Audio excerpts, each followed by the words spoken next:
Ramainya isu pemilihan umum serentak tahun 2024 akan diundur atau ditunda, mendapat tanggapan dari penyelenggara pemilu di Banjarmasin.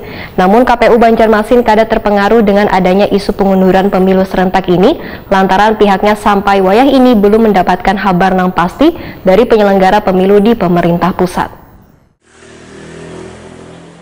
Ramainya isu pemilihan umum serentak tahun 2024 akan diundur atau ditunda mendapat tanggapan dari penyelenggara pemilu di Banjarmasin. Ketua KPU Banjarmasin Rahmiati Wahda, Wahitakuni Prima TV Jelang Kamarian Jumat 4 Maret 2022 medahkan, KPU Banjarmasin kada terpengaruh dengan adanya isu pengunduran pemilu serentak nang wahini rame dibicarakan lantaran pihaknya sampai wahini belum mendapatkan kabar nang pasti dari penyelenggara pemilu di pemerintah pusat. Menurut Rahmiati Wahda, KPU Banjarmasin masih tetap berpegang pada arahan KPU pusat, yaitu pemilu serentak akan dilaksanakan pada 14 Februari 2024 karena penetapan tanggal pemilihan tersebut sudah disetujui dan di-SK-kan oleh Komisi Pemilihan Umum Pusat Republik Indonesia.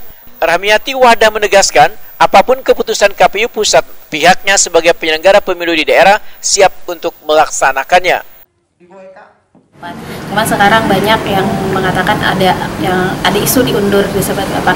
Kami sebagai penyelenggara pemilu pemilihan KPU siap melaksanakan penyelenggaraan pemilu serentak tersebut. Jadi apapun kami sebagai pelaksana, artinya untuk regulasi dan aturan sebagainya itu adalah dari KPU RI.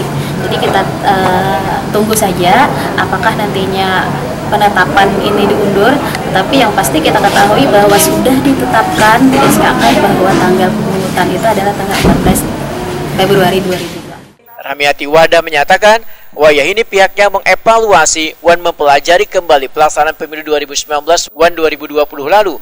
Selain itu, bekerjasama dengan DPRD dan pemerintah kota Banjarmasin melakukan sosialisasi pemilu kepada warga di kota Seribu Sungai ini untuk memberikan pendidikan pemilih. Kesiapan KPU Banjarmasin dalam melaksanakan pemilu di tengah wabah COVID-19, ujar Rahmiati Wahda, kada perlu diragukan lagi lantaran sudah pernah melaksanakan pada pemilu 2019 dan 2020 lalu. Berat karena kita sudah melaksanakannya di 2019 sama bahwa dengan 5 kota. Nah kemudian kita dikatakan juga berat di kondisi COVID-19, tetapi kita juga sudah melaksanakannya pada pemilihan 2020. Nah dari dua macam ini kita sudah mengambil mempelajari bagaimana nantinya kita teknis untuk penyelenggaraan pemilihan, tetapi KPU Kabupaten Kota khususnya KPU Kota Banjarmasin siap melaksanakan karena kita sebagai pelaksana dari penyelenggaraan pemilihan dan pemilu. Sementara itu, pada pemilu 2024 nanti, warga akan memilih presiden, anggota DPD, wan DPR RI, gubernur, wali kota, wan bupati, serta anggota DPRD provinsi, wan kota.